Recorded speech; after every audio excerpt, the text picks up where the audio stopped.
2分鐘了解小米17 Ultra 徠卡版的所有優缺點。話不多說，我們開始吧。先說好的地方，主攝換成國產豪威 OV50X， 也就是小米口中的光影獵人 1050L， 這是一次非常激進但方向正確的嘗試。Low FIC 單幀高動態，在夜景和大光比場景裡高光壓制明顯更穩，亮部細節保留得更完整，已經不輸，甚至在某些场景優於索尼的多幀 HDR 思路。更重要的是，這意味着國產傳感器第一次真正站上了 ULTRA 主攝的位置，小米不再只是備選方案，而是明確壓住未來。與此同時，生成式 AI 的介入也終於不像過去那樣遮遮掩掩。M9 那套徠卡移瞬濾鏡已經不只是調色，而是通過雲端大模型去重建清晰度、顆粒感和色彩層次，出來的畫面既更乾淨，又不容易有明顯的 AI 痕跡，在審美控制上做得相當克制。再加上连續光學變焦，把原本2顆長焦壓縮成1顆，機身空間、厚度和模組觀感都更友好。從工程角度看，這套結構的完成度和技術難度都很高。但問題也同樣集中。首先，超廣角幾乎原地踏步，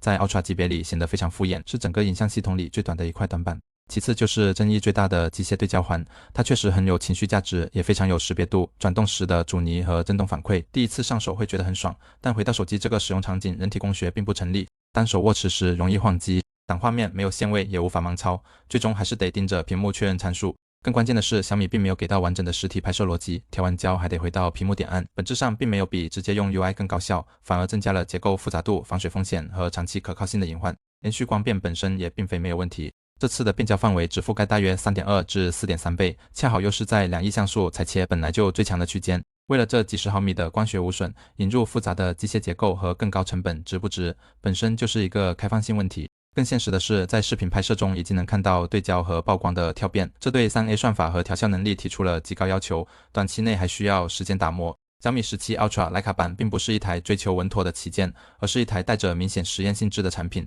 國產主攝 Low FIC 動態範圍和生成式 AI 代表的是清晰的未來方向，而機械對焦環和連續光變更像是在情緒價值和工程理性之間的一次冒險嘗試。它可能不會讓所有人滿意，但一定會成為小米影像歷史裡最有爭議也最值得討論的一代。如果覺得內容不錯的話，歡迎幫忙點個讚或轉發分享給有需要的朋友們。如果期待後續更多相關數碼新機內容的更新，也歡迎關注我。我們下期再見。